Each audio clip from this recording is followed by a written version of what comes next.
What's good, YouTube? It's your boy Juicy Jeff. Stay grateful and blessed. Always do your best to eliminate your stress. I'm back with another video, guys, and we're gonna talk about basically the future plans, I guess, for me. And I just kind of wanted to discuss, my mentality behind, getting this van, and kind of like what, I guess, what the future is gonna hold for me with this van, guys.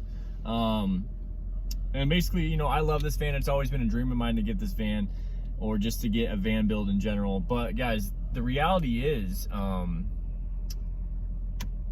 everything in life is temporary, you know what I mean? And basically, the situation I have now with my job allows me to live van life, easily and comfortably, and really, I get to do it, you know what I mean?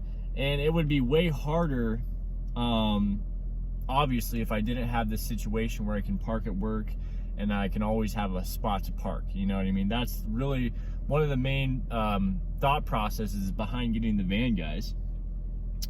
And also, like, the craziest thing about life sometimes, guys, is some of like the coolest parts about life, or the coolest things that happen to you, end up because you made a mistake, or because something went wrong and it turned out to end up benefiting you in a different way.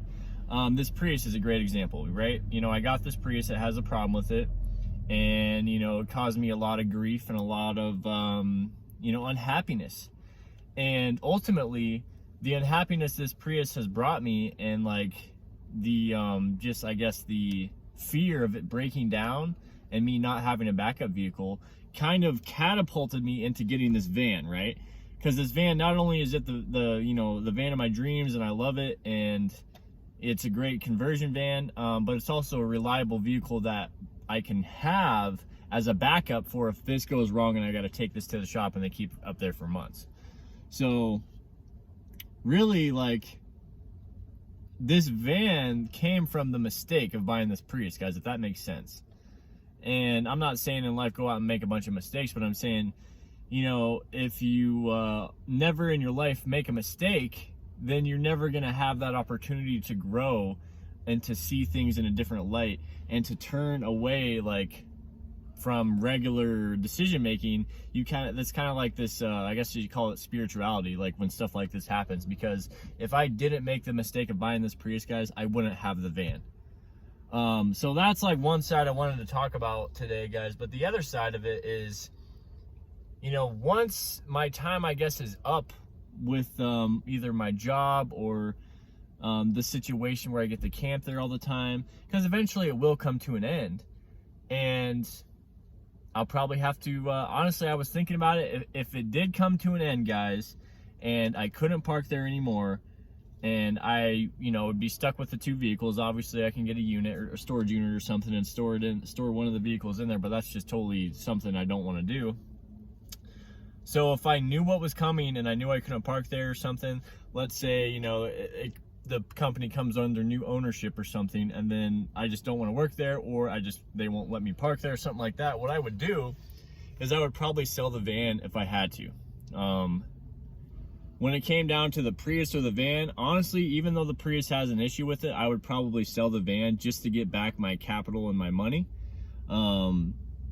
So really, like, it's just kind of like an investment for me right now. But the coolest part is, guys, is I'm not leasing, I'm not paying interest, I'm not making payments. Like, I own the van outright, and I'm putting equity into the van. I'm not putting miles on the van, and I'll make money off of the van. Trust me, I'm gonna be making money off of it. So when the time comes to sell it, that's exactly what I'm gonna do. I'm gonna have it, definitely gonna be fixing it up a little bit, and then it's just gonna be worth more money, guys. And that's the kind of van where people look at that and they're like, psh, I mean, it's definitely a valuable van because the build is so nice. But yeah, guys, that's kind of my thought process, like, looking forward in the future. Like, this isn't something I'm gonna do long term. And it's crazy, I drove up the Flagstaff yesterday, and I lived a lot of car life, and if I ever had to go back to living in a car, I wouldn't hesitate. I could definitely live in a car again. The van, for the situation I have now, guys, this is what I'm trying to say. For the situation I have now, the van works out perfectly. But I'm being honest and I'm being open, and I like to discuss things with you guys. For the future, for me, like, you know, it really could be something where I would probably go back to car life if I didn't have the situation I have. I'm gonna soak up the van lifestyle as much as I possibly can and live every moment of it. But yeah, like I was saying, when I drove up the Flagstaff yesterday, just driving everywhere, it's actually crazy how reliable and how confident driving a Toyota is, or just this car in general. Driving my van like I drove yesterday up to Flagstaff and did all this driving around and running around, you just can't really do that with a van comfortably. And so that's where, like, you really got to think about what you want. Like, you know, for me looking forward, it's just like, you know, going back to car life wouldn't be the best thing for me, I don't think. Like, I don't like it that much, but if I had to do it, I would, you know what I mean?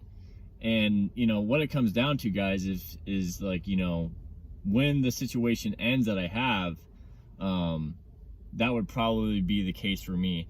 Out of the two vehicles I have, I would probably continue keeping the Prius, just because I know it's very reliable. Even though it has an issue that needs to be fixed, overall, it's a super reliable, great car. And I've driven the hell out of this thing. I've put almost 10,000 miles on it. I've only had it for a couple months. So I've been loaded up with miles, and I love driving it. So I got to take care of it more, though, guys. I got to clean it out. It's really a disaster right now. What I should do is, you know, fold the bed back. I should just kind of clean it out and make it look like a regular car, at least. Ever since I got the van, I've just been kind of using it as like the junk drawer. But that's just Toyota for you, man. Like, you just can't beat it, man. You feel so great in a car like this. But living in it, it's definitely, car life is definitely hard. What I would honestly prefer, guys, is getting a bigger vehicle, maybe a Toyota Highlander or something like that. Something that just has more room. The minivans are cool, but like for car life, guys, it's either like you do car living or you do van life and you have a build like I do. The minivan is in between, and I don't really like that about it. Like, they're definitely great, but I think a Highlander would be the best bet for me, because you can fold the seats back down. So if I really ideally had to do car life again, I would get a bigger car. I would sell this and get something bigger, like a bigger SUV. And Toyota for sure. Honda, I think Toyota is better than Honda, but anyway, I'm living the van life now, guys. I love living in a van. It's basically like my little camper home, you know what I mean? And I love it. But as you guys know, I like to just speak my mind with my channel, and that's really like what's going on, guys. Like, who knows, this could go on, this might go on for years, or, you know, it might end who knows when. But the cool thing is I have a plan, and I'm never stuck. That's the life right there, man. That's just life. You're never stuck. And don't ever be in that mentality where you think you can't get out, because you can always get out. You can always move around like water, you know what I mean? So there's always a way, man. There's always a way. So anyway, guys, I'm real happy though, man. I'm happy, I'm inspired, and I'm at honestly, I'm living my dream, man. I'm living my dream in every aspect of it. So I know not many people can say that, but I can definitely say that. And I'm not hesitating, man. There's no hesitation here. So, anyway, hopefully you guys are enjoying the channel. We go live Monday, Wednesday, Friday. I just kind of wanted to speak my mind about van life and about the situation, I guess, with me, and just the mentality behind living van life like I am. It's mainly just because I have a place to park it, guys. Van life would definitely be more difficult for me if I didn't have a place to park every night. That's not to say I'm not going to go out and do some, you know, national forest camping, or I might try stealth camping it. But for me, it's just like, you know, use what you got and, you know, take advantage of the perks of your job. Take advantage of the perks of your job. Another way to look at it, guys, if I did lose my job or something happened where I couldn't park there anymore, I would simply go get another job that allows me to park there. Because a lot of people are so desperate, or they're just like, they're so willing to hire you, especially if they like you, they'll let you do stuff like that. Like, a lot of people don't even think about that, dude. People are nice for the most part, guys, and they don't really care. If you live in a van or you live in a car, you just say, hey, can I park there, man? Like, I don't have a place to live. Whatever, I can't afford the rent, or the reality, which no one really believes, but I don't want to live in a place. You know what I mean? Like, if I had a place here in Sedona, guys, it would literally have to be like a couple blocks from work. Because I don't want to drive 30 minutes like a lot of my coworkers, 45 minutes. Some of them drive 2 hours. I don't like that, man. That would give me anxiety. Or just like, that's just like so much time driving around. I like things close. But anyway, enough rambling. Hopefully you guys enjoyed this video. Hit that like button if you liked it. I'm getting out of here. Stay loose, stay juiced. Peace.